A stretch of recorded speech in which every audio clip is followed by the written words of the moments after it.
The man was so happy. He thought his heart would shatter.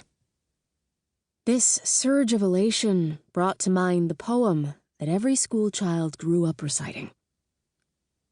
There, the birch in silence slumbers all day long.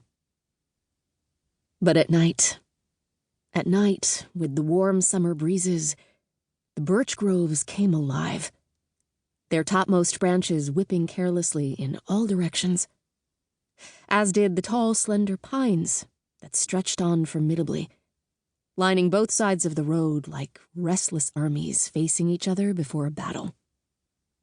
The luminous shale road cut through the forest in an unbroken line, a white scar gouged into the land, shining pale and lustrous beneath a 3/4 moon. The night air, as balmy and as dense as an evening spent on a Georgian holiday beach. The sky, for a few hours a shade blacker than black, punctured by a million pinpricks of light, bathed in the vaporous light of the Milky Way. The man had rolled down all the windows of his car to let in the breezes. But soon, overcome by his senses, he killed the engine and stepped out of the blue Lada. He stood in ecstasy, the poem inviting back so many memories of his childhood. The savory smell of shashlik roasting on an open fire, the clink of a metal spoon against glass, as the small dollop of jam was stirred into his tea, the meaty slap of fish against the surface of the lake as they leapt to catch bottle flies, the lazy, hours-long hunt for mushrooms. Delighted, he shivered and hugged himself and laughed out loud. He had another 10 kilometers to go before he could rest, and so he climbed into the driver's seat, started the engine, and continued on his northeast journey. As he drove, he listened for any noise from his passenger in the back seat. It had been quiet for the past 20 minutes, but he glanced in his rearview mirror all the same, checking for movement. There was none. He smiled and began to hum a song he'd heard on the radio.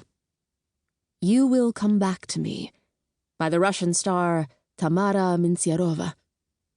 A bit saccharine, but far better than listening to the Red Army Choir butcher another Western rock melody. He sang along, loudly, extravagantly, appreciating his own warm baritone, which had charmed so many women. So many women.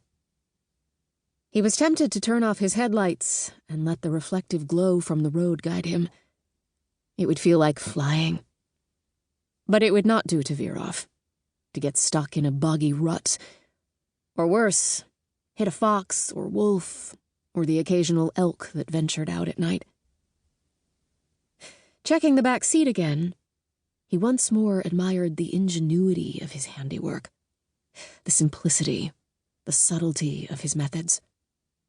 He had been a student of Western history, in particular, American colonial history, that all-too-familiar swamp of superstitious dread and cult-like devotion to the ruling magistrates, that culture of opportunistic accusations, as during the Salem witch trials, where the remnants of medieval British law held strong, guilty until proven innocent.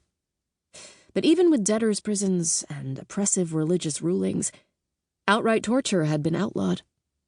However, like good apparatchiks, the black-coated judges and their willing constables found a cunning way around the ban. They devised the bow,